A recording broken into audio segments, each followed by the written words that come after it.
What's up, everybody? I'm Craig Stout. Welcome to the AP Laboratory live stream for this week.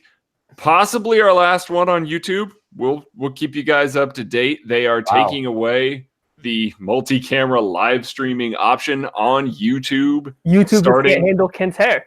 That's true. Yeah, as soon as we started doing this regularly and putting Kent's hair on camera, all of a sudden they had to shut it down. So speaking of Kent, how are we doing today, buddy?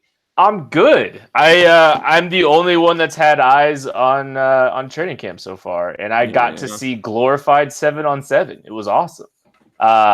So I mean, I don't know. I Bearcat rubbed it in, and he makes the podcast because I don't know why, but I'm really disappointed. I can't see full pads with you guys, with you and Bearcat next week. So, hey, and we can find him on Twitter at Chief in Carolina.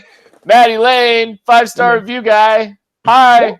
Hey, I'm no longer 5-star review guy. I'm lobster block guy now. Yes. Let's get into lobster block. We were talking a little bit about this, and while we're waiting for people to kind of filter into the live stream and before we start answering questions and stuff like that, Maddie, lobster blocks, go. Why do they come up today? Why is it coming up right now? So I guess the NFL Rules Committee got together and they decided they're going to crack down on some holding penalties this year.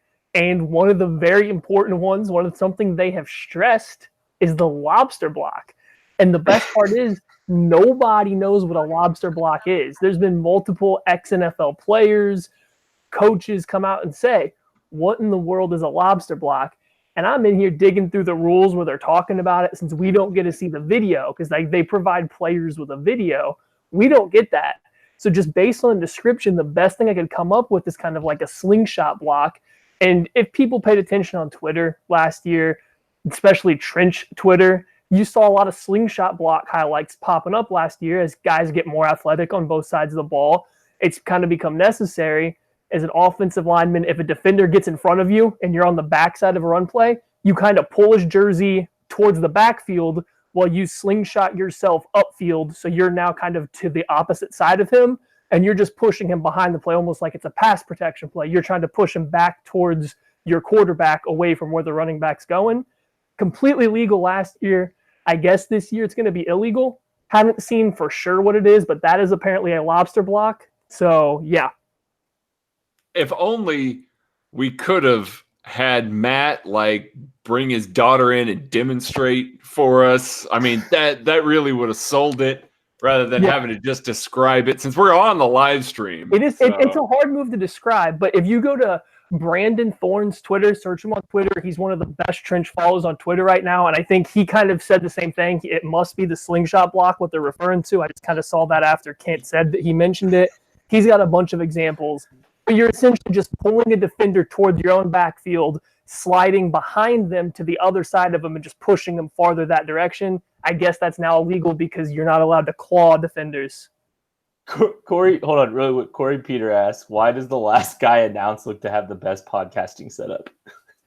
Who would that be? Kent? No, I think he was talking about Maddie, which is really funny to me. That's wild to me, too. It's wild. I can neither confirm or deny. Maddie used to podcast with a phone on top of his protein shaker. Correct. Yeah. It made it very difficult when he was having to drink mid-podcast. We've made it, guys. We actually have microphones now. Maddie has invested in this tiny little microphone now. It sits on his nightstand next to his bed while he podcasts with his computers sitting on his bed. My wife hates that I podcast from here because this is like the basement, and it's a blue or a brown we didn't paint that we just left down here and haven't done a single thing to this little basement area that we have. And so I'm gonna have to put something up because she was just like, we could put something back there, we could make it look a little. I think it was a hint to basically say, stop making our house look so bad. I got a really comfortable chair that may or may not have a lot of my kids' vomit on it, but whatever. May or may not. It may or may not. Do you not know either? Because no, that would be a problem. Oh, I know. We went through a phase. I mean, he just projectile vomited everywhere. So. Well, speaking of, Speaking of projectile vomit, we have an entire section about the cornerback position tonight. So that's true. So we have too far. a lot of oh, really, Maddie? I'm going too far. This is a first. We have there's so many questions about the quarterbacks. We actually devoted a section. We had so many questions that we were trying to get through as many as we possibly can. We are. And if we didn't get to your question this week, we're sorry. Like, we seriously got hammered with questions in the emails and Twitter, everything like this. This is ridiculous. I'll put it this way. I almost thought about doing 2 mailbags this week. That's how ravenous you guys are for Chiefs training camp. Yeah, this is ridiculous. It's awesome. It's training camp. It's definitely not us. It's training camp. I think we should focus on the important thing, though. Brandon Key brought up a great point. Craig could absolutely remodel Kent's house. And I bet he has an eye for interior design to go on top of all of his other skills. And he wouldn't need to hire outside help. He would definitely do it all himself. He's a Chip and Joanna Gaines combined into one. I know who that is. I get that reference. That's awesome. Oh my God, that's so good. We don't even need to make a Renaissance Man joke. Yeah, we don't, especially not on the podcast. We already had it done. Quick, someone shoot out a 5-star review joke. Yeah. We can shut Maddie up. I got lobster block on back tonight, buddy.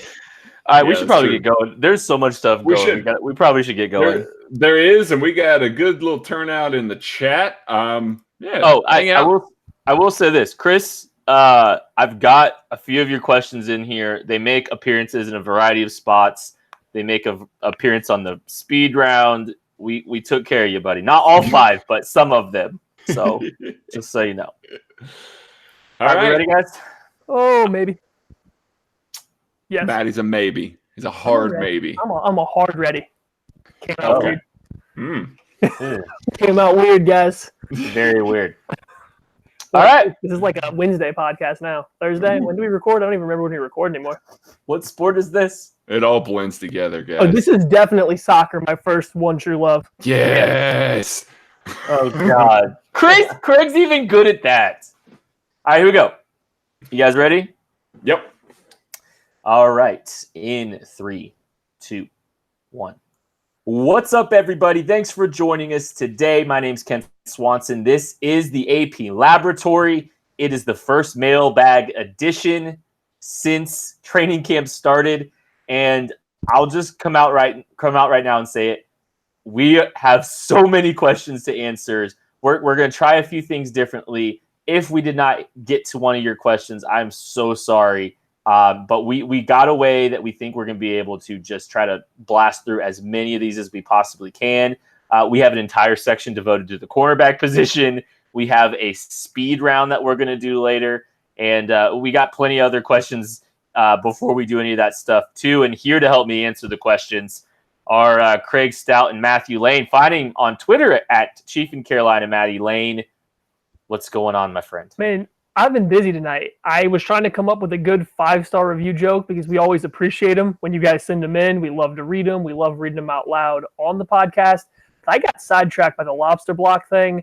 We kind of went over it on the live stream, but for those just listening to the podcast, the lobster block is now illegal in the NFL. And rather than me trying to bumble through and explain it again, you just can't grab a defender from behind as an offensive lineman with one hand and pull them and try to slingshot yourself behind them to get upfield faster. I believe that's what we're looking at. I know this is breaking news to all you other nerds out there of the AP Laboratory that love to get down into the nitty-gritty of football play. Into the trenches. There's my 5-star review plug for the day. Put lobster block in the 5-star review and we will love it. Craig, what do you think about the lack of lobster block in the upcoming NFL season? Anything that's a lack of lobster is a problem for me. I love lobster. I love eating lobster. I love cooking lobster. I just love lobster. I want to go back to Maine again so I can just eat a bunch of fresh lobster. Lobster or oysters? Which is better? Both lobster. Together. So no. Yeah. Yes. Not a bad experience with some oysters, Rockefeller. Well, then you had bad oysters. I've seen Craig put down oysters in person. It's true. I can put them down. I can put down a lot of food, honestly. But hey, It's a great night. We have Chiefs training camp to actually talk about, and one of us went to training camp. Kent went to training camp. I did, and I'll try to answer from my perspective on some of these questions because you guys had a lot of questions basically about what we've seen at training camp. I'll explain what I've seen at training camp because Craig and Maddie haven't made it through yet. Craig, real quick, you will be at training camp next week, correct? 100% I will be at training camp. I am going to do 2 podcasts from training camp next weekend. Look for them. Chief Bearcat is going to join me for one. Brendan Kiley from 610 is going to join me on the other one. I'll be there Friday and Saturday. If you're there, come say hi. If you're there Friday night in St. Joe, stop by River Bluffs Brewing around 7 o'clock. Bearcat and I are going to be sitting there talking some Chiefs, drinking a beer or two. Come talk Chiefs with us if you're around. I'm jealous I'm not getting to hang out with you guys, Craig specifically. Oh, I'm jealous I'm not getting to hang out with Bearcat, so this is awkward. Everyone who reached out and said what's up at training camp, it was really nice to meet you. Thank you guys so much for listening. Please, somebody ask Craig for his autograph. I think that would be hilarious. No, do not. I will not give you an autograph. I'm very disappointed that I didn't get a single candid picture of Kent's hair on Twitter after asking for it. I really thought somebody was going to come through. I'm disappointed in our listeners right now, actually. Oh man, I'm not at all. I know. Country Boy got a tweet off about my hair, but we got a lot of questions to answer. Let's jump right into them. We're going to start with kind of your standard mailbag process, the same way we've been kind of doing it traditionally, and we got some other stuff we're going to mix in there later. But start with Rise of Mahomes. Do you guys think that Tano Pascal will make this roster with him running with the first team defense? I still think no. I know that he got some run with first team defense today. We saw him look good last year in training camp. We saw him look really good, as a matter of fact. We came away from the weekend that we were there. Both Maddie and I were kind of ranting and raving about him a little bit. We talked about him on the podcast a little bit. We wrote about him a little bit. He looked really good then, and we saw that he wasn't really able to grasp things and get on the field at that point. I think there's too many guys in front of him, both inside and outside. I think that he would really have to explode and show some super growth in order to make this team. I think that he's just getting some run as a guy that's a body right now. Yeah, this is the same thing we saw last year, in my opinion, until we see otherwise. He looked great last year. He was working over Eric Fisher, even had some reps against Mitchell Schwartz, and he looked phenomenal when we were at camp last year. We came away kind of saying he's going to be a guy that could really make some noise this year. Then the season started, and it was a few weeks before he wasn't even active or with the roster anymore. He wasn't suiting up on game days. I think it's great they're getting him to showcase his ability a little bit with the ones, talk him up a little bit. I just think it's more of a showcase thing. They're trying to see what he can do, make sure they're not missing something. But I fell for it once last year. I'm not going to fall for it again until the actual games start. Yeah, I'm kind of still skeptical at this point. From a showcase perspective, I could see that. I think that actually makes a little bit of sense. But it's definitely something to monitor, definitely something to keep an eye on moving forward. Treviathan89 asks, is there a noticeable difference in the defense at camp? And that's just from an atmospheric standpoint, attitude standpoint, willing bodies, etc. So, yeah, I do think there is. And one of the things you notice right off the bat is you notice the energy and you notice the high level of communication. Honestly, I didn't see a ton of busts in the couple of days I was there. There were some. Don't get me wrong. There was some. But I think they're communicating at a high level. I think everybody's kind of on the same page. And I was pleasantly surprised to see where they were at to this point. And I think, Steve Spagnuolo has done such a good job of communicating, of working directly with all these guys, not wasting any opportunity whatsoever. They've really done a good job of leaning into this whole thing and trying to get the most out of this opportunity at camp.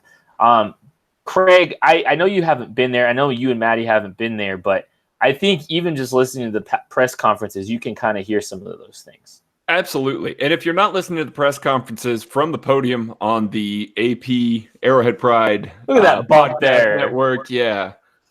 They're good. It's great. I love it. If you haven't listened to Chiefs pressers, or you maybe struggle to get the video to work on the Chiefs.com or anything like that, we put out the raw audio from those things so you can hear these guys talk. Frank Clark was awesome to listen to today. Frank Clark was asked if there was any sort of complacency that might occur, or any chance that there might be some conditioning problems, or they might backslide a little bit. And Frank Clark very, very sternly said, no, that ain't going to happen.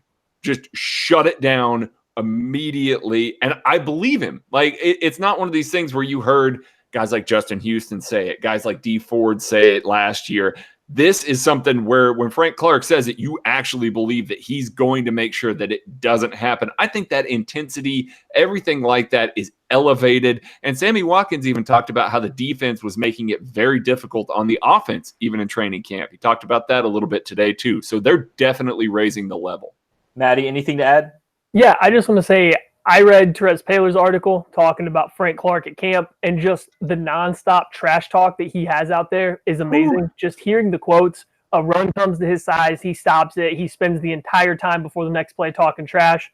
They try to run at his side 2 more times, and he pretty much just continues going for an entire 3-play series, just talking trash to the entire offense. I love it. I think Tyrann Mathieu is going to play off of it really well. He seems to be a little bit more calm and collected on the field, but you still know he has that kind of same energy and demeanor. He just seems to keep it contained a little bit more, and that's what he said in his press conference, whereas Frank Clark just lets it all hang out, and it's amazing to see. We're going to jump into the email bag version of this. If you don't have Twitter, if you listen to the podcast, you want to ask questions for the show, apnerdsquad@gmail.com is where you can find us. And we've got several questions from the email bag today. Justin Donnell, a Chicago-based Mahomie. I love it. Before I start with my question, I want to extend my gratitude to what you guys put together in your podcast. You all put on a fun show, so keep it up. Thank you so much. After watching what we witnessed last year in the league's reigning MVP, I am convinced Patrick LeVon Mahomes, LeVon is in there, which is great, is not Earthborn. And he goes on to basically ask us to kind of try to build a quarterback, or build Patrick Mahomes with, I guess, kind of maybe historic players and stuff like that. And so we're going to just go ahead and do that right now. The arm, I am giving Patrick Mahomes the arm of Aaron Rodgers. I see some of that natural arm talent. Things don't have to be perfect with his base, pretty quick release, and the ability to get the ball down the field. I think his arm is similar to what we see with Aaron Rodgers. Maddie, what about his legs? Kind of. I mean, it's not Michael Vick or anything, obviously, but I mean, you still have an athletic throw of the football. Yeah, and legs is kind of a tricky one because we got footwork coming up next, so I don't really want to go that route with it. So just of pure legs in terms of athleticism, and I'm going to include kind of the core, the ability to put the torque into your core and generate some real power in the throws. I'm going to actually go Warren Moon, I think, for the legs. Maybe not quite as athletic as Warren Moon, but he's got that athleticism to avoid defenders. He can make any play he can on the move, and he can really get that torque into his body from funny angles. I think we're going to go Warren Moon for the legs. I like that a lot. I got footwork. I got footwork next. I'm going to go with Brady. Brady's footwork in the pocket. Brady's ability to step up and avoid pressure is fantastic. That's footwork ever. Don't at me. It really legitimately might be. But Mahomes is already learning in that. Like, we've seen growth within last year that was more significant than we see with some quarterbacks over the life of their career. So I think that his ceiling is Tom Brady's footwork. He's just getting better and better. His feet are getting better and better. He's worked a lot on them this year. I'm going Brady. I like that. And I do agree. He probably does have the best footwork ever, because you have to, if you're going to be that limited athletically, you've got to have really good feet. From a intelligence perspective, this is going to sound weird, and I don't even like saying it, but I kind of get a little bit of a Big Ben Phil Rivers kind of intelligence, where I think both of those guys have a decent idea. On field, by the way. On field. Yeah, see, I don't even like talking about Big Ben. I just don't like him. He's like he's like one of my least favorite people in the league. And from a leadership perspective, he ain't it. But I feel like both those guys have, the best versions of themselves have done a pretty good job of being judicious on, when to get rid of the ball quick, when to take chances, how to take chances. And I think those are some of the things you kind of see from Patrick Mahomes. I think both of those guys, their peaks have been really, good about utilizing some of their skill sets. And so from a toughness perspective too, I honestly think, we did a Mahomes comp exercise and didn't get one Dan Marino in there. I thought about me too. Here's the thing. I thought about going with Dan Marino in a lot of I could have put Dan Marino. I feel like even from an athletic standpoint, I think Marino's kind of a good comp for Mahomes too. Mm-hmm. With his legs, and I feel like that. You don't agree, Maddie?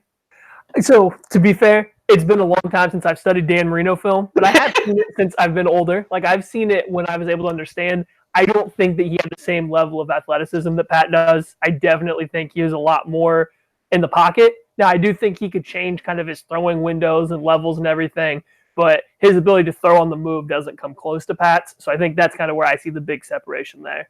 Yeah, but whose does? I mean, who has that ability to throw on the move like him? That's about it. Yeah. Aaron Rodgers does. Right. But I think you could have picked Aaron Rodgers for a lot of these. Yeah. Honestly. But that's how good he is. I mean, there's no leadership quality, am I right? Yeah. Right, Jake? Justin in Wichita emails in, if somehow each of you was thrust into the starting running back spot for the Chiefs in 2019 and was guaranteed 300 carries without injury, what would each of you end up season stats wise for yards, touchdowns, and fumbles, Craig?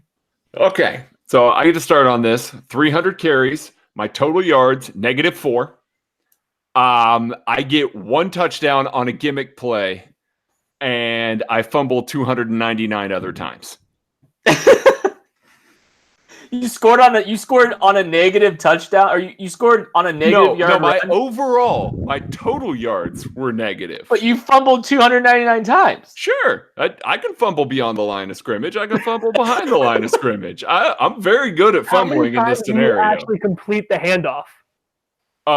Let's see. Out of 310. Wow. Yeah. Maddie, give me your line. What is it, 300 carries? I think I'm amassing 600 yards and 300 carries. I think the offensive line is going to give me 2 yards before I can just dive on the ground. I'll get 2 touchdowns in that time, and I will probably fumble 5-6 times. Wow. You're a better fantasy. You're like RB2. You're like I'm literally diving on the ground right behind Wiley every single play. That's all I'm doing. Just diving straight to the ground behind Wiley every play. Give me my 2 yards. Moving the chains on 3rd and 1. I would cost my team negative points, be it fumbles or safeties. I might run backwards. I might be the kid from Little Giants going, blow the whistle! Blow the whistle! No, it would not end well. Albin asks in the email, if Andy Reid is carried off the field after we win the Super Bowl, who carries him and how many players? I'm going to carry him off the field by myself. I'm working on my squats. I am going to personally lift Andy Reid off the field. I'm going to carry him to the podium to speak, and then I will usher him back. I don't care what it takes, because I already said if I want to hug Andy Reid. Andy Reid is one of my very favorite coaches ever. I would gladly take that. They got to bring back Alan Bailey. They got to bring back Alan Bailey. That's the only way this is going to happen. Actually, think if it's to happen, it's going to be Derek Nottie and Colin Saunders, because they're already low to the ground. They can get up underneath them, get him up in the air. I think that's where it is. The leverage play. That's a very Matthew answer, is just taking leverage into consideration. Todd, the Dark Knight emails with the new Spagger. We had to answer it. If he's going to use Spagger, we have to use this. This defense has, with the new Spagger, this defense has the season. Where do you see them ranking? Craig, where do you see this defense ranking for total defense this year? If we're talking about scoring defense, I'm going to put them about 15-16 as it stands right now. I do think that Spags will maximize some of these guys. I think the talent is better all around. It's a better fit for the scheme that he's going to run, and it's not going to be just kind of sit back and try and protect a lead like we saw Bob Sutton do at times last year. There's going to be a lot more aggression, a lot more physicality. That means he's going to give up some bigger plays, but it also means they're going to get off the field a little more. So from a scoring defense standpoint, I'm going to put them about middle of the pack, even with a little bit of the cornerback trouble that we'll talk about a little later here.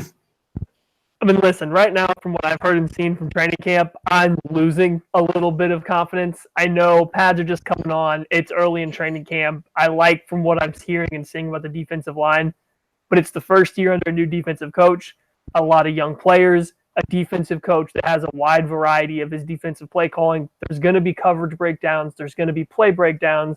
You combine that with what seems like some of the worst cornerback play in the NFL.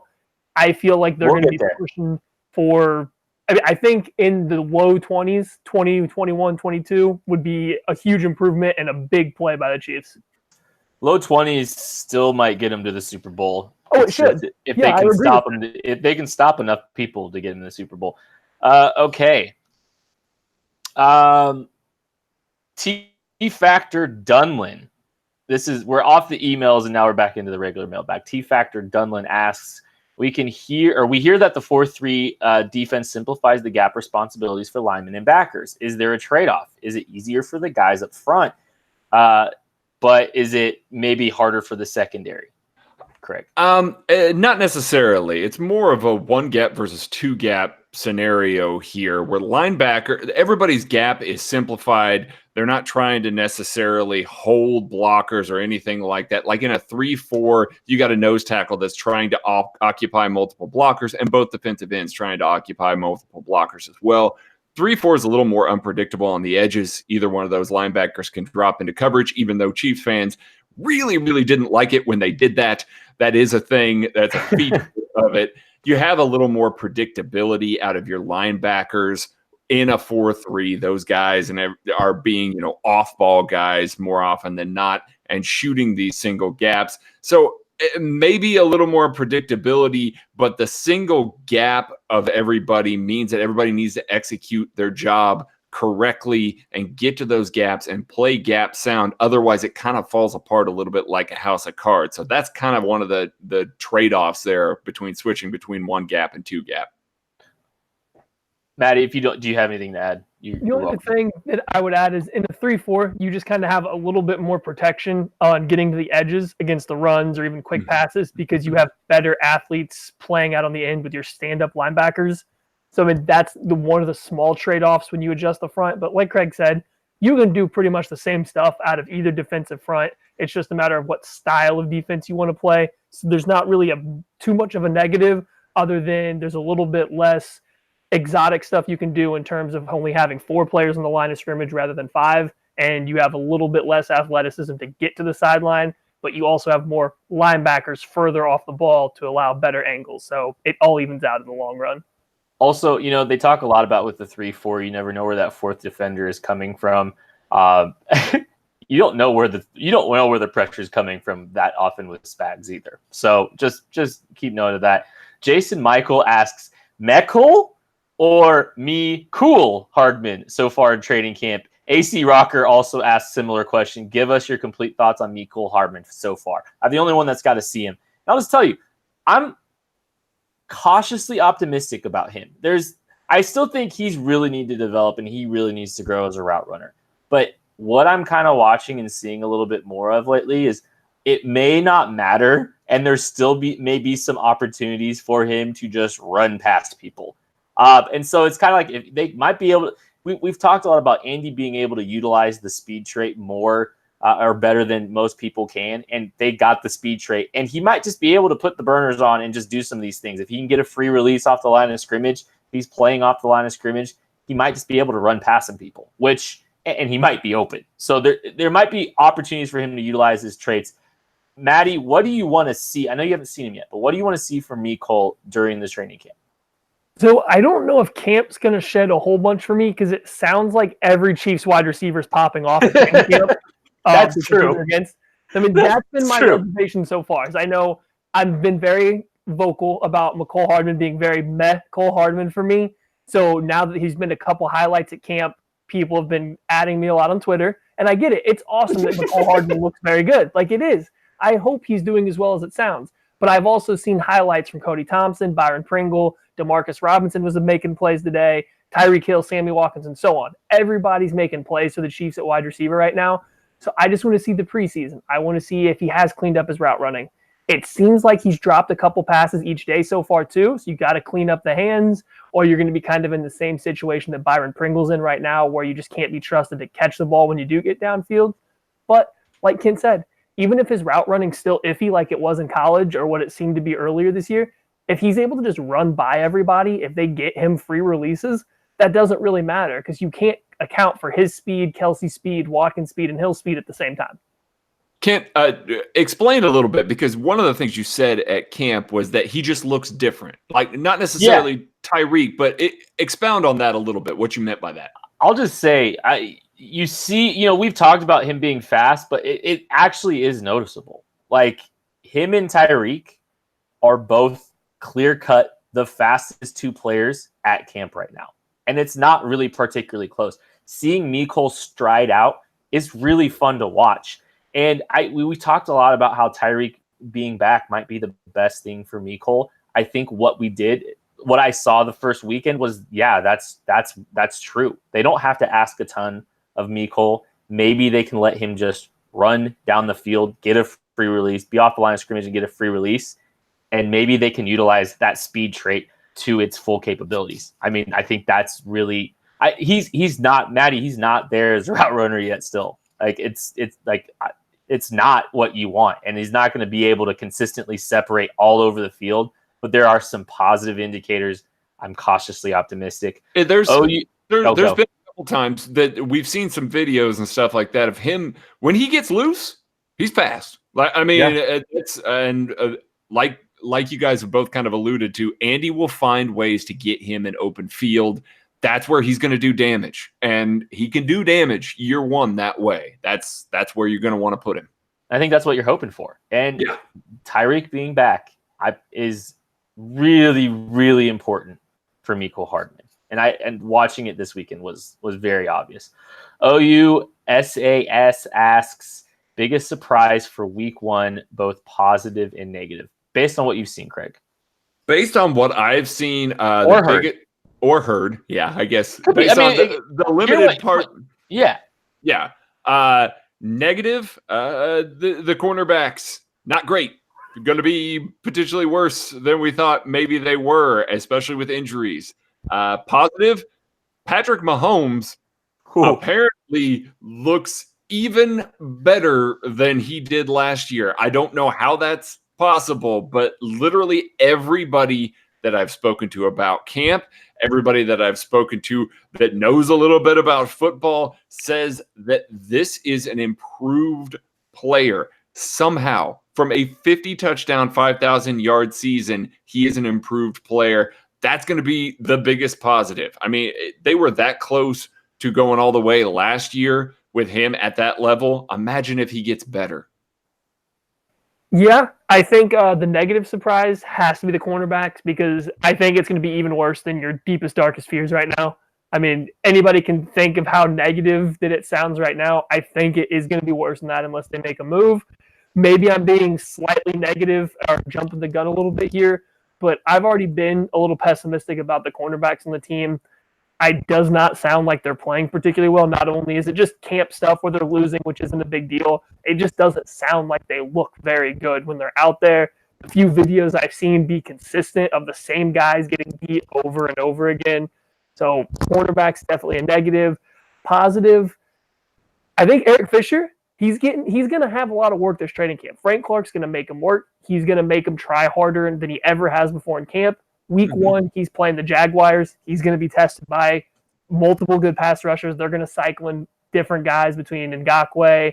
They're going to probably put Taven Bryan out there. They're going to have different rushers coming at him, and I think it'll be kind of a good surprise for Chiefs fans to see how well having Clark across from him in camp is going to do for him. So the negative surprise for me, I'm going to name it because I can't just say the cornerback position. I have not seen a single thing that gives me optimism about Charvarius Ward. Some of the concerns we've had about him having to play off coverage, having to transition, having to close, it does not look good. And even when he was getting to play up and pressing, he's getting beat down the field. It has not been a good start for Charvarius Ward. So you could add Kendall Fuller into that mix too. So we'll talk more about that in a second. The positive, Patrick Mahomes took a step, and it's fun. He's got a new command and control of this thing, and it's beautiful to see. He really has grown so much, even since the AFC Championship game. But also, Sam Watkins looks exceptional. He's getting overshadowed by Tyreek Hill, but the hands are his hands are I don't know. I don't want to say better. He's just getting to utilize them. He feels more confident and comfortable going up and grabbing the ball. He's snatching it with authority. He's making plays with a big catch radius. He's making athletic catches. He's all over the place. And if he stays healthy, the Chiefs legitimately have 2 number 1 receivers. Like, he looks that good right now. So we are going to take a break. And we are going to the corner bag with a G, the mailbag questions about the cornerback position, because you had so many. We will be back right after this. These jokes are like the Chiefs cornerback group. Am I right? No, the cornerback position is bad. Right. Yeah, no, these jokes are bad. No. Yeah, no. If anybody's got any questions, throw them in the live stream chat here. We'll answer them here while we're in the little bit of a break. We had some Stranger Things analogies. Yes. I saw that. Get through those. Maddie just finished Stranger Things, so I'm good. I'm good with anything else that was said. I was compared to Lucas, which I'm all about. Chris, Patrick Mahomes might throw one behind his back. I wouldn't be surprised. It's going to be against Denver. And it's going to be when they're up 50, kind of like how they just disrespected with Hungry Pig Flight or with Hungry Pig Right. That wasn't disrespect. The same kind of disrespect you just put on Denver. I would love it. Dude, Patrick Mahomes might be better throwing it behind his back than Joe Flacco is. Just period. Guys, Jamal Custis does not look like anything to write home about. And we'll see his pads get on, but Mark Fields had his lunch on Sunday. Mark Fields has looked pretty good, but he's small. Yeah, he should be the type of matchup that isn't great for Fields. So, guys, Fields has to remove that goofy hop step he does at the beginning of it's still there. There's more about Custis because he looks probably like one of the most talented players at that position. I mean, he's more talented than DeMontre Wade, who's getting all that run. If you don't see Jamal Custis getting more opportunities with the 2s and the 1s, like if you guys are watching or listening right now, sorry, let me know if you see Mark Fields out there with the 2s or with the 1s, if he's getting opportunities, because if he's not, he's still a turd. I mean, like, that's just really what it is. The reason Mark Fields didn't get drafted was not because he's not talented, because the dude is talented. And anybody's that's been at St. Joe has seen how talented he is. It's other things. Yeah. So just keep an eye on that. If you're not seeing him getting opportunities with the second or first team, that's why, because he's better than a lot of these dudes. Sam, you're asking about corner for trade. I'm going to mention some of those on the podcast coming up. I've looked at several guys that are potential options, maybe not, but I will hit those. We're going to talk a lot about trade scenarios, I'm certain, over the next segment. So there's so many things we could go through. I mean, honestly, like, we could have done a whole show about the corners. We could have. And I mean, pretty much. Carlos Pino asks, do you think the Chiefs will use Khalil McKenzie this year? Khalil McKenzie is working with the 3s right now as a center. I wouldn't say that's the best possible chance for him to make this roster right now. Murray seems to be in front of him. Allegretti is working as the second team left guard, which that's a low-key thing that we haven't talked about a ton. We mentioned it towards the end of the last podcast. I believe Maddie did. But, yeah, Cam Irving, swing tackle, not even in contention for left guard, not getting any reps over there, just as a tackle. It's Andrew Wiley's job. Yeah, and I think that's the move. I mean, in a pinch, Cam Irving can probably slide back to left guard. If Andrew Wiley gets hurt, I'm sure they can get him back up into playing speed and left guard real quick. But you might as well give him all his reps at tackle if that's where you plan on him having to be used. Sounds like Travis Kelce is the number 21 player in the NFL Top 100. Well, awesome. Good thing David Carr has nothing to do with that, or he would have put him lower. Dude, David Carr just tweeted out today that Derek Carr is his MVP. Yes, he did. Oh my God. If you're going to stand for your brother like that, you should probably not have a job. I mean, he put Darren Waller as his number 10 tight end in the NFL. Dude, that's the most Skip Bayless thing I've ever seen. I'm fairly sure Darren Waller has like 6 more catches than we do in the NFL over the last 2 years. That is correct. That is factually correct. So, Darren Waller, no. Like, I'm going to go on one of those rants where I just... Yeah, we should start the second segment. Talk about corners before you get into that, because this corner segment can go for a little bit. Way to put me in a good mood. Huh? Before you attack, can you tell us about your takes on David Carr as a quarterback? It'd be hard to, because all of his highlights are him on his back. I mean, if that's all you got, that's okay. I liked Fresno State when they were good. That was fun. It was a good run. I really think Kent doesn't like David Carr because David Carr's hair might rival Kent's. It's true. David Carr looks like... No, David Carr went to the Greg Olson School of Hair. Not the cool Greg Olson, the dirty, grimy Greg Olson offensive coordinator, Greg Olson. With an O. Olson with an O. I believe it's an Olson with There's an O. There's a lot of hair slander going on. I think that we hit a soft spot here for Kent. No.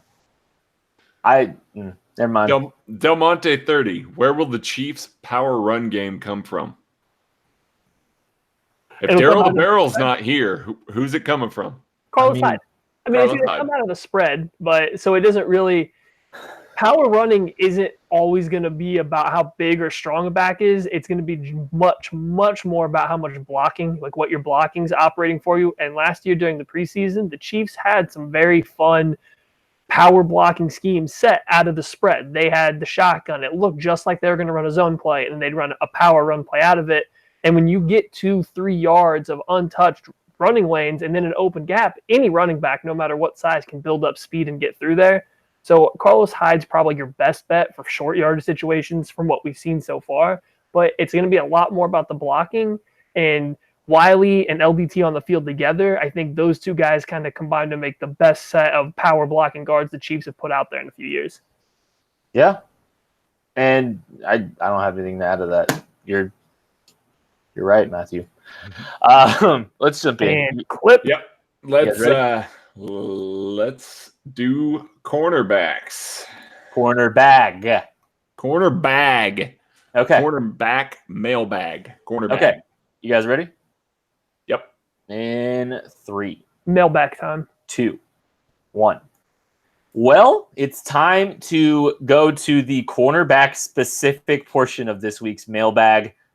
It's cornerbag time, fellas, and we've got a lot of cornerback specific questions, and I thought I'd just put them all into one so we can have just one big Q&A session. Brandon422 asks, we already know that Barley Hop is the Renaissance man. How long until he suits up to play cornerback? It's seeming like it's pretty close, Craig. I might be CB5 right now. I got length. I'm tall, but I can, as I said in the Slack chat earlier, I can walk without a limp. So that might make me CB5 already. That might make it enough. The one position you don't want to see the Chiefs having any issues at all would be cornerback. And they had a thumb laceration where Bashaud Breeland's going to miss some time, where you don't want to miss some time. And now it looks like Keith Reeser tore his Achilles. And so President Zavi asks, is it time to panic about the cornerbacks, Matthew? It's been time to panic. Nothing that's happened so far should change the panic level. I mean, if you had high hopes for Charvarius Ward, or if you were somebody that really believed that Keith Reeser was going to bring the same level of play from the AAF to the NFL, I get how this would tip you over the edge. But nothing's changed so far. These guys, it's only 3 days into camp. We haven't really got that much, but all these guys are playing to what they are so far, besides Breland, who's been hurt. But at the same time, that's kind of who he's been as of late. So all the cornerbacks have been who they are. Nothing's changed at this point in time. It's just not a good cornerback group, and they do need help out this year if they're trying to compete for a Super Bowl.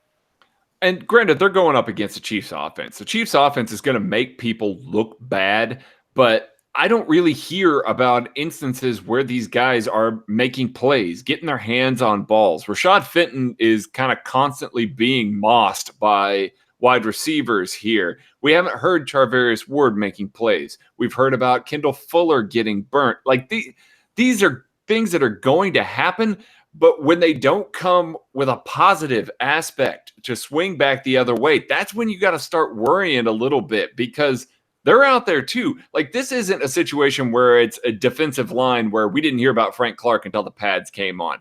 These are corners. These guys are out there running routes with the wide receivers as well. Granted, it's slanted towards the offense, but we should still hear about these guys making a play every once in a while. Here's the thing about the cornerback group right now. And the most optimistic Chiefs fans about this group were the ones that were really leaning on Charvarius Ward's taking a step and Kendall Fuller returns to what he's been. And I kind of had a little bit of the Kendall Fuller returns to what he's been guy. I've been that guy some too, and I can own that. And it's really early, so we're not just dismissing all of these guys yet. But here's why I feel like my opinion's changed in the limited sample size we've seen to this point, because the concerns we had about these guys, the concerns we spent all summer talking about with these guys, don't look any different. Charvarius Ward still struggles to transition out. When he's in off coverage, he's still struggling to transition out of his back pedal or his shuffle, and it does not look like it's made any improvements. So he's still giving up a lot of ground. He's giving up easy completions. He's giving balls over his head. Kendall Fuller has not made a play to this point. I have not seen him make a play yet, and he's obviously been relegated to the slot. We haven't seen Rashad Breland. There's things about this group you want to see some reasons for optimism. You know, anyone that was excited about the potential of these guys, I haven't seen anything to this point to say these guys have taken a step, these guys look better. And that's a concern for me. That's why I'm more concerned. It's not, obviously, guys, it's still early. I'm not trying to dismiss any of these guys. There's still a chance that, you know, things can get a little bit better, but I'm just telling you, the early indicators don't show growth. The early indicators don't show many changes. And I think the Chiefs probably have an idea right now too. And even though this was the first 2 weeks of camp, the two positions that are going to get to see, you know, relatively normalized reps are the cornerbacks or the defensive backs and the pass catchers. These guys are getting, you know, reps here, and they're the closest to real reps or reps with pads on. And it's not looked great. P. Flum asks, will the improvements everywhere else on D cover up the issues at cornerback? Listen, it's going to help. I think we all knew where the problems lied last year. The linebackers and the safeties were poor, and they got torched in coverage a lot. Now, the cornerbacks weren't great either, but they weren't the weakest link. Now they are. Those safeties are good. The linebackers, I think, are going to be better, especially with Darren Lee out there. I think they've got a good coverage linebacker, and I like the defensive line a lot. But the problem is, if you have a weakness at both sides of the field and in the slot, it's really tough to cover three guys regardless of how good your scheme is, how good other players at other positions are. This is rough. Like, they got much better I feel like, at every single level except for cornerback. Now, they may have not necessarily gotten worse than last year, but they didn't get better. And they put a concerted effort into all these positions. That's a lot to saddle a scheme with. I think that it's just a little too much to ask for all three of those guys to be a little bit subpar and have to rely on the rest of the defense to cover it up. Yeah, with what Craig said there, having better linebackers, a more consistent pass rush, better safety play is absolutely going to help. It's going to force offenses to have to attack the corners more often, which last year they didn't have to do. So while the corners weren't good last year, they were protected from the simple fact that there was somebody else worse than them on the field. If you bring up the level of those other positions, the cornerbacks still might be just as bad, if not worse. And you kind of saw it in that second Chargers game. Phillip Rivers just began throwing YOLO balls up to guys that were completely covered when he let it go, trusting that they were going to uncover and make a play on the ball because the Chiefs' corners were just that bad. Teams are going to do that all season long, especially if you see better linebacker and safety play. Quarterbacks, good offenses will attack the cornerbacks, even if it looks like they're in the right position. So there's only so much help you can do, and the scheme will help some, but these guys still have to know their job, have to be in the right spot. They still have to have a baseline level of traits that they aren't showing as of yet. One sign of optimism for all y'all, because we don't try to be doomsday. We just try to tell it like it is and tell you what we feel. But here's a sign of optimism. They play the Jaguars, then the Raiders. Okay, Antonio Brown. They play the Ravens. Doesn't matter. Lamar Jackson can't throw. The Lions, the Colts, then Nuke Hopkins with the Texans, the Broncos, and then the Packers. That's your first 8 games of the season. There's 3 really big tests for the cornerback position with some receivers, but a bunch of middling ones. But then the back half, you've got, the Vikings the very next week. Week 9 is the Vikings. You got the Chargers. You got the Raiders again. You got the Bears. And you got the Chargers again. So the back half is really when this group's going to get tested. That's the biggest challenge for them. There's still some challenges in the first half of the season. Don't get me wrong. But, there's some optimism for you. They got time to figure it out. I think the trade deadline's week 8 or 9. So, that back stretch is where they got the issues. So, or more issues, should I say. Kyle Richardson asks, what's a DeMontre Wade?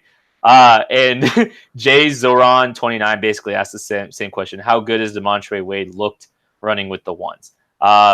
DeMontre Wade is an undrafted free agent from last year. He was on the practice squad all last season, and he did some things that we liked. As for what I saw from him during training camp, not much. I saw that he was out with the ones, so they trust that that he's going to be able to do what they're asking him to do a little bit, or at least the most of this group.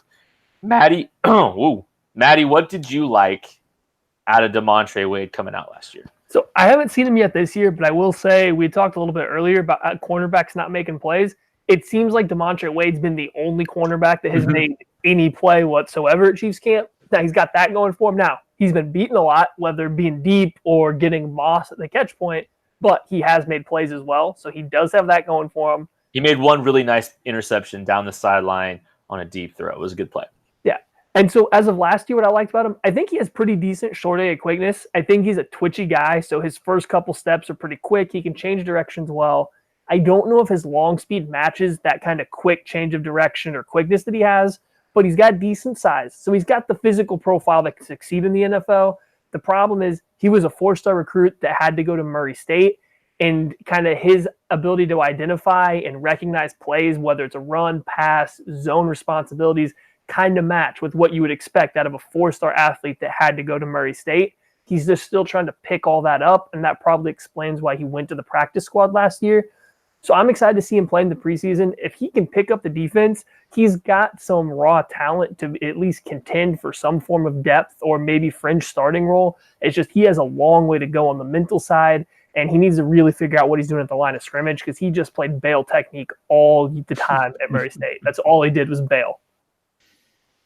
Yeah, and in that regard, a little bit of what he did matches up with some of what Spagnuolo will do in zone. So it's not like he's a complete lost cause from that regard. But, even for me last year, I wanted Arian Springs over DeMontre Wade. And, well, Arian Springs, pour one out for him. Pour one out. I thought Wade looked better than Arian Springs last year, for what it's worth. Well, Maddie, stop. If you're relying on DeMontre Wade to carry your load, that's a little rough. So, guys, I'll add too. Like, I think that's the same thing as like with guys like Charvarius Ward. There's positive indicators, but like his ceiling isn't remarkably high. It's not cornerback one ceiling. There's good things about him. There's things that can make him a serviceable cornerback, but it's hard to say that these guys can be leaned on to carry you as quality starting cornerbacks. It's a challenge. That's why they went undrafted. Mm-hmm.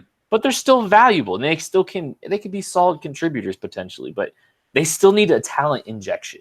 They need a talent injection at the cornerback position. I mean, we've talked about this a lot. Just give us a young player that really has reason to hope. Like, give us a McCole Hardman of the cornerback position, a guy that's drafted early with loads of talent, even if he's not particularly ready right now.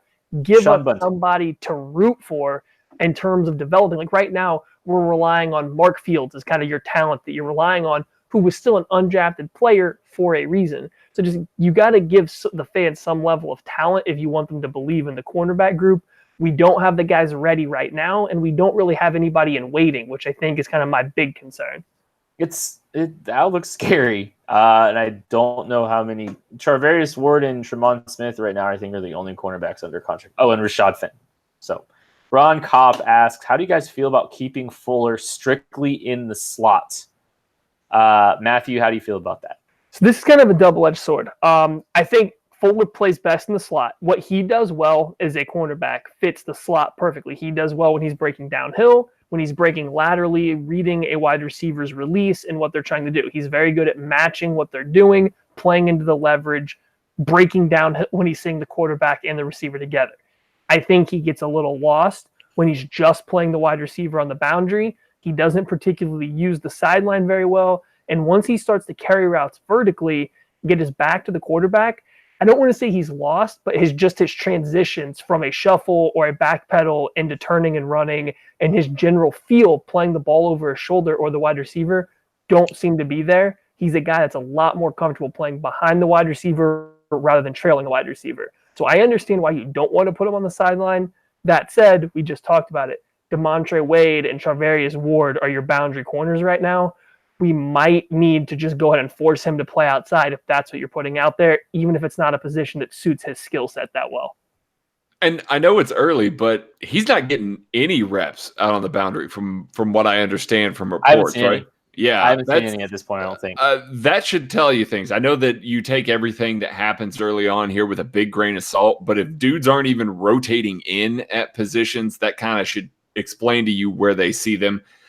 Matt's a nail on the head here. He struggles vertically a little bit. He struggles with the boundary a little bit. That is his best spot, is there in the slot, especially if they're going to run, maybe a little bit more to read or, some dime cover 3 or something like that, where he's going to be in apex and he's not going to have to really shoulder the load for some of those vertical releases and things like that. He will have some of them, particularly when they blitz, and they will still play some man, but you can hide him a little better on the inside than you can on the outside. Chief in DC asks, what's the most draft capital you'd be willing to give up right now in a trade for a good corner? More likely before camp or before the deadline. So, okay, I'd be willing to give up a first round pick for the right guy at this time. I mean, I don't know if I give up a first round pick for Pat P necessarily. Maybe a second round pick, maybe a little bit more in a second round pick, not quite a first, but I mean, there's plenty of guys I'd do a lot to get Jalen Ramsey right now. I would do a lot to get Jalen Ramsey right now. I don't know if I'd give up a first for Pat P, but I mean, anything's on the table at this point, for the most part, depending on who the corner is. I've been thinking about this. I kind of wonder if it's more likely that they wait till the deadline, especially after looking at some of the receivers that they're playing or at the deadline. I wonder if, like the guys that we've seen that they're playing, there's some challenges in there, obviously in the first half of the season, but also like if they made a move right now, if they made a move right this second, I'd rather them play it up to the preseason, honestly, just in case something happens in the next 4 weeks where the guy you just traded for gets hurt. I'd rather them just wait until the end of training camp. Maddie or Craig, where do you stand on that? I think they have to make a move. I we've been talking about them making a move for a long time. I thought one might have come on June 1st or June 2nd, right after that deadline.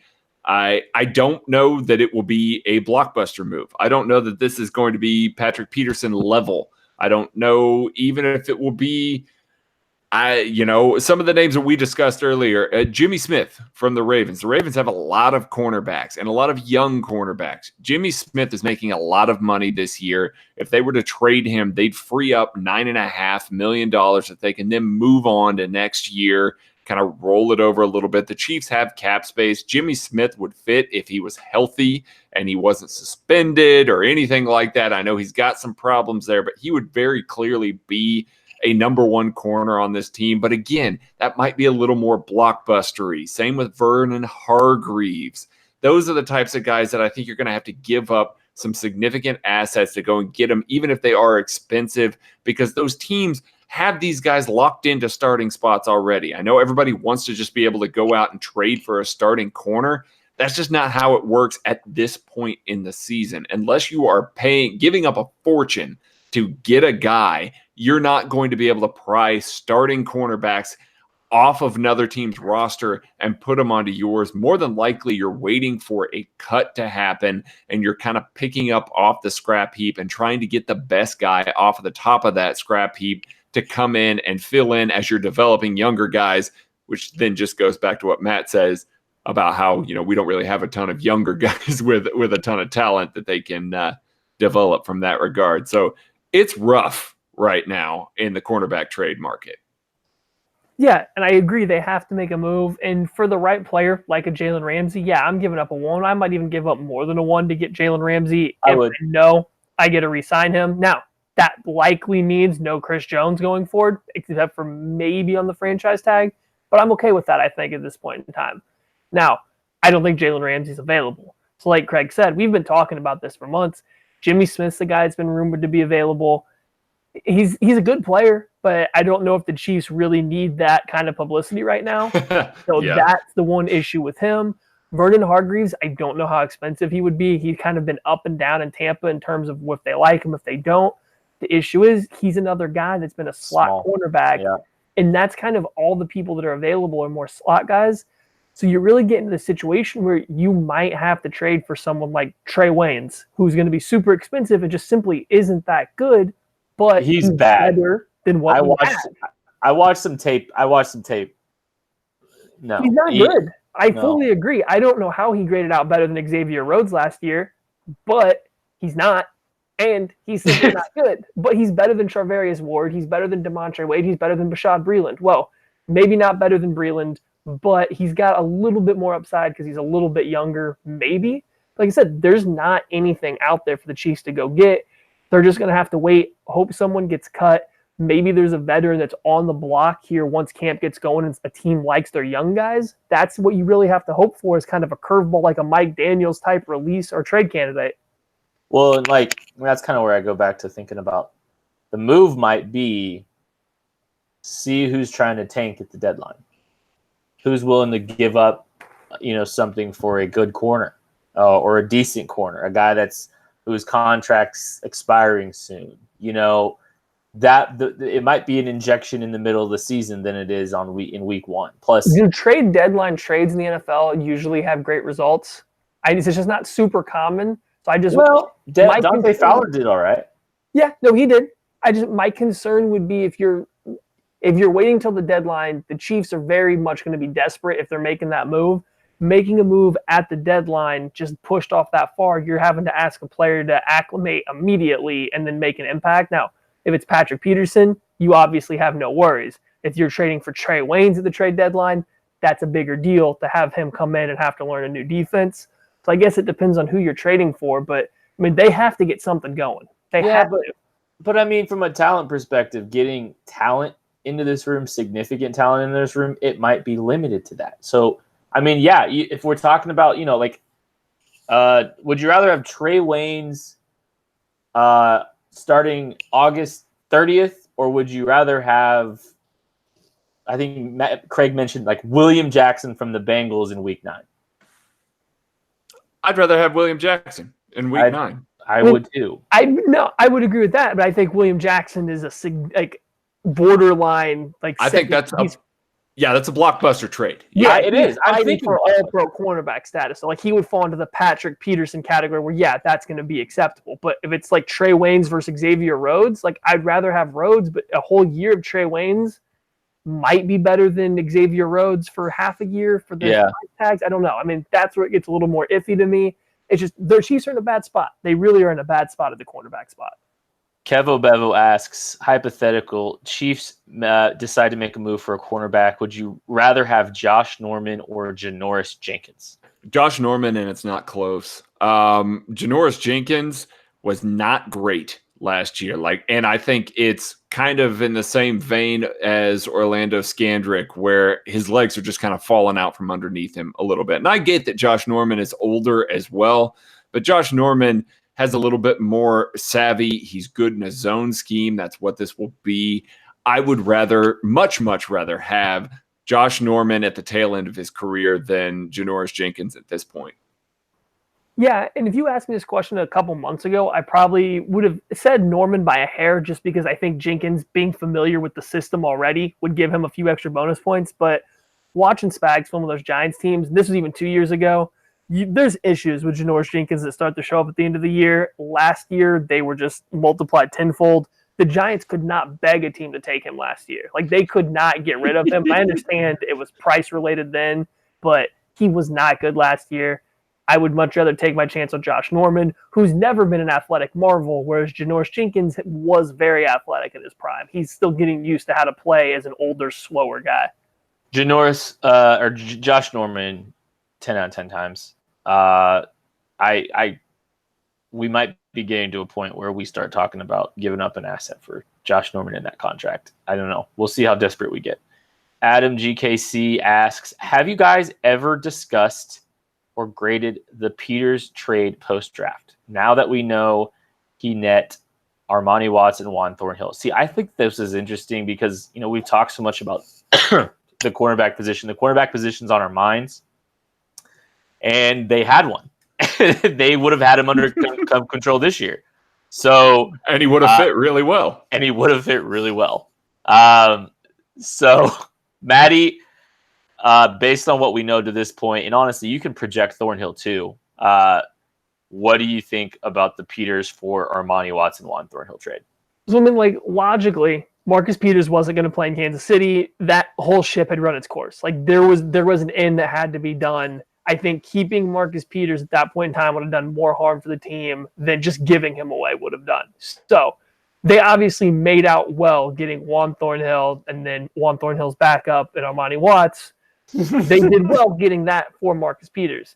That being said, there's a big sour taste in my mouth knowing that Marcus Peters probably would have fit much better with Steve Spagnuolo than he ever did with Bob Sutton.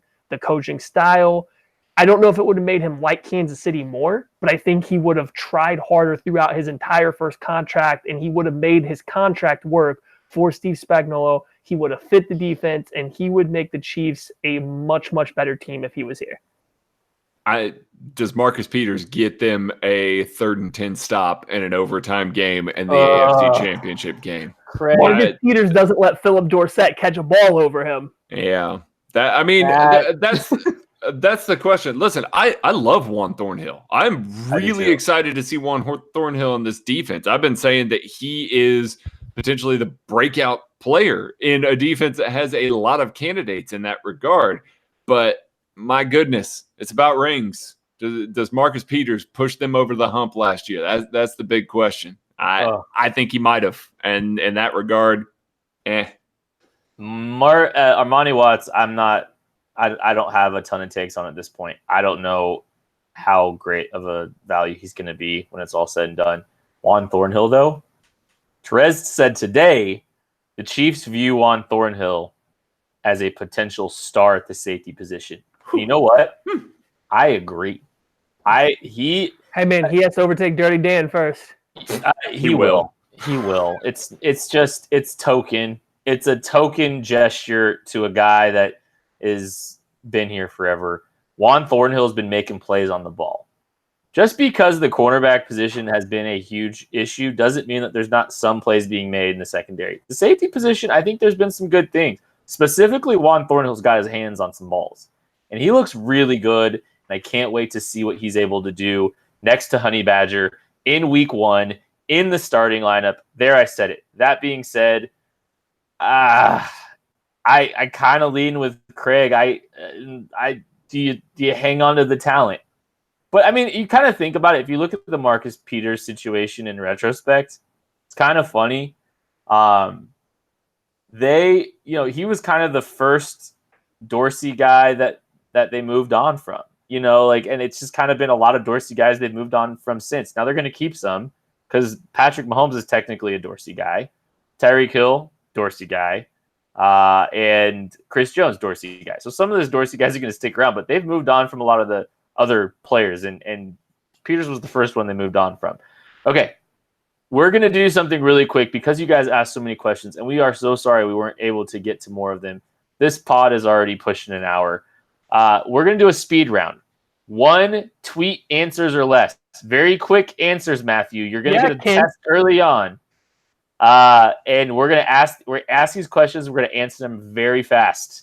And we're going to start with this one for Maddie. Megabyte asks, is Pringle along with Hill's return going to make Demarcus Robinson expendable? No, Robinson has too much value to the ad-lib game that Pat Mahomes plays. No Friends Nick asks, Craig, what would you trade Demarcus Robinson to the Giants for? They gave us a 5th-round pick in 2020. I'd take it in a heartbeat. Wow. I think my line's the 4th. You gave me the 4th. Tornado ABL asks, do you think the addition of Hardman could mean a big increase in jet action? Maybe not a huge increase, but I do think that they will utilize him and Sammy Watkins. He looked good on those kind of looks too, and still Tyreek Hill will probably get a couple here and there too. The Chiefs fan 24 asks, after seeing Hill in camp for a couple of days, your expectations for him this season changed? Yes, they have. I'm a little bit more on the Tyreek Hill trend than I've ever been because Patrick Mahomes and him are connecting on some of those deeper throws where Hill runs under them, and that should terrify because they weren't super consistent on those. It's going to be fun. KC fan for Live 55 asks, Maddie, so does Jamal Custis have a real shot? Absolutely not. You're not wrong. Jay Hawkins 87 asks, what player do I take in each round for the best Chiefs team in a 10-man fantasy league? I would be buying Damian Williams. I might put Patrick Mahomes in the first round. I know you don't draft quarterbacks in the first round very often, but he's going to be that big of a point discrepancy between QB2. I'd take Damian Williams in the second round with confidence. And Tyreek Hill I'd probably take in the second round too. First round. Yeah, I wouldn't be opposed. I mean, go be bold. Sammy Watkins, 4th round, 5th round. You maybe hedge a little bit with the injury. Travis Kelce, probably a 2nd or 3rd round, probably 3rd round with him. Beyond that, Mecole Hardman, take him in the deep sleeper because there could be some big play opportunities from him. He's not going to be a consistent week-to-week player, but he'll, if you're in a best ball league, maybe take a shot on him. Michael to Wayne asks, do you think Eric Bieniemy will take the reins in full this year with play calling, Craig? Over Andy Reid's dead body. Yeah, he's not giving it up. Andy Reid is going to run this ship for as humanly possible. One tweet, Craig. One tweet. that was good enough. That's fair. Drew C1420, is there any chance Rashard Davis sneaks onto the roster, Matthew? Less of a chance than Jamal Custis. Woo! The Tormented VC asks, what's up, Kent? I love watching your guys on YouTube. You, Craig, and Matt are awesome. Thank you. Love you. What do you guys think of how the defense is looking so far in training camp? The communication is better. There's some positive indicators with this group. Haven't seen much from the linebacking core. The defensive line looks good. Obviously, we know about the cornerbacks. There's still a work in progress, but there's some good things going on. Rise of Mahomes asks, how often do you think Spags might deploy the NASCAR package, Craig? I'm going to say 25%. Second and long, 3rd and long. He uses it all the time. It's going to get used a lot. Chief Bearcat asks, how sad are you about being gone this Friday and Saturday, Kent? I'm very sad. I wanted to hang out with you. I wanted to hang out with Craig. and anybody else that was going to be up at training camp. Rise of Mahomes asks, Craig, any chance Juan or Matthew can play, could spot at cornerback and play Watts at strong safety? Craig, can you please elaborate a little bit more here? You could have more than one tweet. Okay, appreciate that because I was going to ask for it. We get this question a lot. Steve Spagnuolo is going to use Juan Thornhill and Tyrann Mathieu as apex players, kind of in the slot already, but I wouldn't call them slot corners. You may see some dime packages with 3 safeties. Steve Spagnuolo likes to go cover 3 with his dime and rotate both safeties down kind of as apexes a little bit.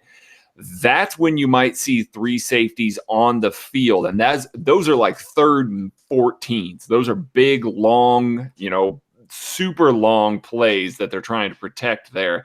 But on a regular game-to-game basis, no, I do not see either one of those guys matching up particularly well against bigger wide receivers, against guys that maybe are a little quicker in and out of transitions. They're both phenomenal players, but you're going to be asking them to line up against tight ends and an occasional running back and occasionally a slot wide receiver. You don't want Juan Thornhill or 5'9" Tyrann Mathieu going up against Antonio Brown or Julio Jones on the outside. That's just a recipe for a disaster. So no on that. And you want Watts squaring up a running back even less than that. Yeah. Just because they're lined up as an apex defender doesn't mean they're a slot cornerback. And anyone who tells you that they're a slot cornerback, maybe just run. I'm just going to say that. It doesn't necessarily mean that they're a slot cornerback. But I guarantee you we're going to hear that this year. Let's see here. Rise of Mahomes asks, Maddie, do you think the Chiefs will stretch the ball vertically down the field more this year? I mean, they were already one of the best teams, if not the best team at it last year. But yeah, I think they will try even more this year. They added more speed. They have more guys out there that can do it. Mahomes connects a few more times this year. It's going to be more successful and higher volume. It's going to be fun. They're going to sling it down the field. Sports Talk Evan asks, how absurd would Pat's stats have to be to win the most improved player this year? He's already put himself out of the category. If he threw 70 touchdowns and 0 interceptions, I still think they wouldn't give him the most improved player. I really don't. Like, it's the limit does not exist. Last one, Matthew, in the speed round. Vitamin J asks, what's the over-under on Pat throwing a behind-the-back pass in the regular season? Just give us a percent chance. 0.05%. Okay. It's not happening. He's not going to throw a behind-the-back pass this year. Oh, that would be so disrespectful to the Broncos if it happened. It's not going to happen. The only way it happens is if he's like being twirled to the ground and he does like one of these numbers over his shoulder. He's not going to throw the behind-the-back pass like you saw in a clip. He will not do that in a game. You're so lame. That's going to do it for this week's episode. Thank you so much for all of the questions. I'm so sorry if we couldn't get to answer all of them. There was a lot, and we tried to do as many as we could with some creative things. But we will be back later in this week with another episode, and we will be back with another mailbag next week. Catch you later. Be on the lookout for the illegal lobster blocks. If anyone on the live stream wants to talk ball, we're still good to hang out here a little bit more. I'm sorry we couldn't get to any of the questions from the live stream. As you can tell, we went super long. You guys had a lot of tweets for us and stuff like that. I don't know how many questions we got, but it was well over 50 when it was all said and done. Cornerback questions. A lot of cornerback questions. Yeah. For what it's worth, there's a little bit of conversation about the Chargers playing 6 DBs against Baltimore. Like I said, they didn't really have healthy linebackers at the time, and Lamar Jackson does not threaten you through the air. Tom Brady carved up those 6 DBs. Like, he absolutely carved them up. He ran the ball down their throat, too. And they played out of 21 personnel, and they couldn't stop the run, and they couldn't stop the pass either. Like, it was disgusting. And final point to pile on. No, not trying to attack anybody here, but the Chargers stopped the Ravens not because of 6 DBs, but because they saw the same 4 plays that Lamar Jackson was able to run just before that. It had nothing to do with having the 6 DBs. It's just they knew how to slant their D-line They knew where the ball was most likely to go. They just need to put a body there, which just happened to be DBs because everybody else was occupied on the injured list. For sure. You know, if you can't get Patrick Mahomes, and I don't know why this brought me up, I don't know why I went to this, but I was thinking about fantasy football and Lamar Jackson for some reason because I don't know. I'll just tell you guys flat out one of the strategies I'm thinking about using in fantasy football this year, and Maddie's gonna roll his eyes.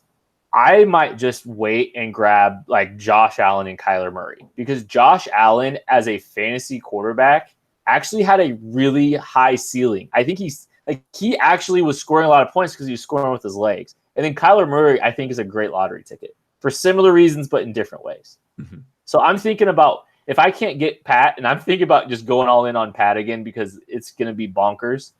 But doing something like that and getting those guys late in the draft, I think you can piece together a pretty good, productive quarterback group and then just invest in other positions heavily.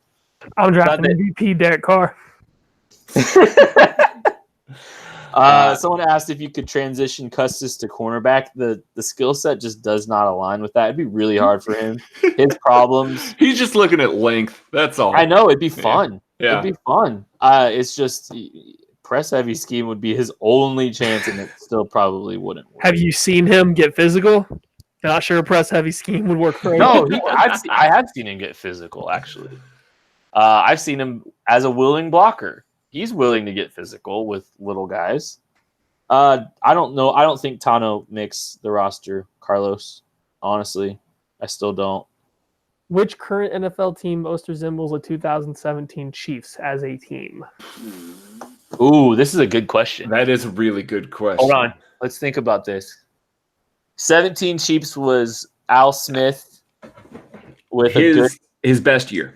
His best year, decent defense. Hold on, no. Was that a decent defense? We're throwing around the word decent pretty liberally there. No, you're right.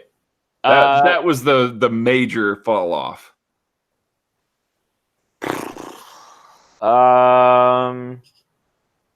Packers. No, they don't have the weapons. No, you gotta have good quarterback weapons. ceiling's too high with that group. That's true. Houston? Do they have that good of weapons across the board? I mean, this was No, they don't. Yeah. No, you're right. Because this, yeah. No, you're right. You're right. Is rain in the forecast for Saturday? I honestly hadn't looked, Corey Peters.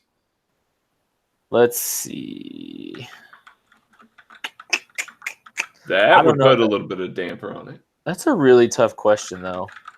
I mean, That's a really good how you're going for it. If you're looking for an average quarterback that's kind of limiting the weapons of the team, it gets a little bit trickier. If you're looking for a team that's a upgraded quarterback away from being contender for a Super Bowl, then that opens up some more options.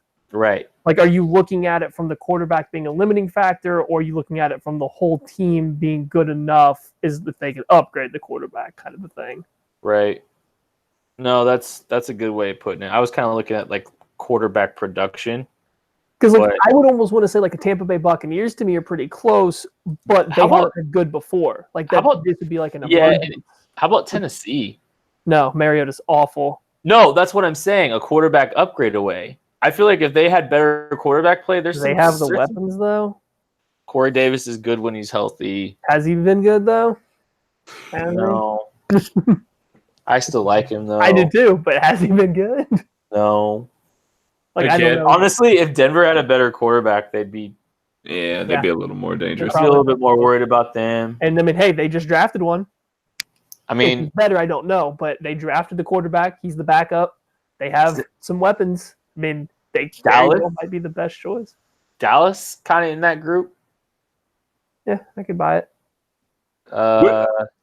We spent a lot of time on this question. It's not really. Which running back stood out to you while you were there, Kent? We didn't talk about running backs. None of them, honestly. Really? I know Darrell or Damian wasn't practicing. It was really hard to get a gauge on that group, at all. I took away next to nothing about that group in general, just because first off, they were slinging the ball all over the place. Right. None of them really stood out in the passing game. And I mean, just how it was set up. I got the 2 worst days of practice. I got to watch the 2 worst days of practice. So there was really nothing exciting about the cornerback or the running back group. I don't think you'll take anything away from running backs until preseason, and even then, I don't think you're going to get much. To be honest with you, like as a fan, I don't think you can really tell what a running back's doing in a practice setting. Yeah, no, you're 100% right. And even preseason's tough. And Darwin looked like he could be fun. I'll leave it at that. Like Darwin, he'll be fun potentially. I think there's some good things there. But somebody asked, I think Deion Yelder will be the second tight end. I don't think it's going to be that close of a race. Blake Bell had a nice catch over Damian Wilson on a Y middle. Deion Yelder, I didn't see much from except for a drop. Well, no, that's not true. He did catch one from his back. Kind of how I think it was it Chris Conley that caught one from? No, Sammy. Sammy caught one from his back, like against the Colts. Mm-hmm. Deion Yelder did something similar in the middle of the field. So there we go. But I mean, there wasn't a ton to take away from those guys either, honestly. Let's see. We're still at the fan service part of practice. Like you're still getting the stuff that the fans want to see the teams trying to get out there. So I think as you get deeper into camp, you're going to get more situational stuff where they're trying to put the offense and defense into particular situations. And that's where you can kind of take a little bit more away, especially if you can pick up on the situations they're put in. Right now, you're just getting the team showcasing their abilities to hype fans up, especially the first 2 days over the weekend with no pads. Right. Absolutely. We're just now seeing pads. So like defensive line, linebackers, things like that. Like it's really, really difficult to judge how any of those guys are doing. Same with offensive linemen and even the tight ends to a point, doing blocking drills and stuff like that. So this weekend, that will be nice. We'll get to see a little bit more of that. They've been a week into camp. There's a little less fan service. I say that. It's going to be Family Fun Day on Saturday, so they'll probably still have plenty of fan service. But Friday, they might actually, experiment a little bit. We might see a little more going on there. Dude, we got a pretty good one. What would your training camp entrance be? What does that mean? Like, you're coming onto the field, like those guys run down the field. What would your entrance be? Music's playing. You're coming down. What are you doing there? I'm just. Okay, let me ask you this. I'm bringing a literal lunch pail. Oh man, I really love that. But I mean, it's full of cliches. No, I'm wrong about this. He's got to be talking about Anthony Sherman showing up in the NASCAR. Oh, the specialist showing up in the military. Like you're a rival to training camp. Yeah, I would probably. I'd have to wear a bucket hat. You have to. I mean, that's just a given. I'd probably do something stupid like dress up as like the biggest player on the team, like wear his number and wear his like official team gear. So Colin Saunders used to be Colin Saunders. I'd be like rocking a full Colin Saunders sweatshirt with his numbers and stuff. Being like, "What's up, guys? I'm Colin." Yeah, I slimmed down a little bit this offseason. I would dress like Steve from season 3 of Stranger Things in the Scoops costume. Maddie, you're not showing up in a shirt. Don't try and pretend like you're going to be dressed. Like if he wears pants, we're lucky. Yeah, I will show up in a body painted Steve from season 3 of Stranger Things costume. Just body paint. Can I answer for Craig? You're going to. Whatever Craig shows up in, he's made. Because he's the Renaissance man. I'm showing up in a helicopter. I'm landing on top of the building, so nobody has to see me come in. That's what's happening. Helicopter Still very realistic. He made a helicopter and flew it, and troubleshot an engine problem in the middle of the flight. I'm not that kind of aerospace engineer. I can't do that. You're just a mechanical engineer, right? No, I'm not a mechanical engineer. Country Boy is just joining and there we go. Chief Bearcat, I will show up riding on Bearcat Smoker. That I will do. I will 100% do that. I will show up eating Bearcat's brisket or ribs or burn ends. You won't be there. You won't know. We're going to be in the stands. I know there's several people that have asked. We'll be in the stands. We'll kind of tweet out where we're going to be. I'm probably going to move around a little bit during practice as well. I'm going to want to look at some specific drills and the way some of the coaching staff is doing some stuff. But we will make sure to let people know where we are. At least, shake your hand, give you a hug, whatever the case may be. Say hi. It's really hard for people not to see a 6'5" red-headed bald guy, red-bearded bald guy. I mean, it's when they show up, he might be like red faced too. He sunburns easy. I do. I sunburn ridiculously easy. Show up Saturday, you're gonna see a whole different side of Craig. All right. Well, I think that'll do it. Thank you guys for joining us this week. By the way, we had our most people watching this ever this week. So we got to find a way to keep this going in the future. We'll figure something out. I promise. We may be off a week while we're figuring it out if we can't sort some stuff out, but we will come back. We will do these live streams some more. We like you guys doing these with us. So appreciate you guys joining us. Have a great night. See some of you on Friday and Saturday.